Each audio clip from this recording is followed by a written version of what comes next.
Your due date is calculated from the first day of your last menstrual period. Conception occurs about 2 weeks from this day, and that's when you're truly considered to be pregnant.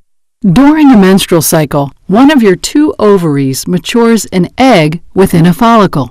Hormonal surges controlled by your brain then cause 1 and occasionally 2 follicles to release an egg. If both ovaries release an egg, you may have non-identical twins, also known as fraternal twins.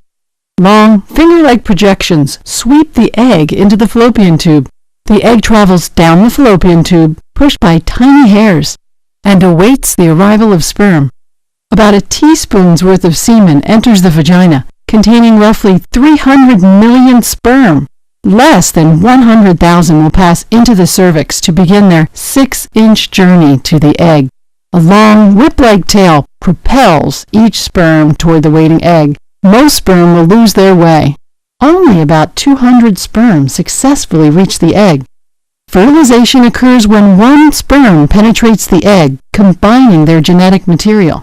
The sperm and egg each contain 23 chromosomes holding all of the information that determines your child's sex and contributes to the child's genetic makeup, including physical appearance, intelligence, and personality.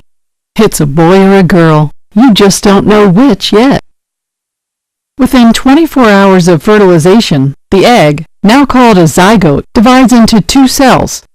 The number of cells doubles about every 12 hours as the zygote continues its trek to the uterus.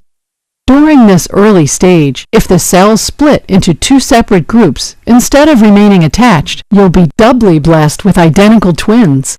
About 3 days after fertilization, the zygote has become a ball of 32 cells resembling a miniature raspberry. A few days later, it reaches the uterus as a ball of roughly 500 cells surrounding a fluid-filled cavity. On day 7, the ball of cells burrows into the uterine wall during a process called implantation. Many women have implantation bleeding or spotting at this time, which occurs about 21 days after a period, before a pregnancy test could even be positive. The cells on the outside of the ball create the yolk sac and the placenta, which nourishes your developing baby. By 38 weeks, the fertilized egg has grown into an infant with more than 2 trillion cells.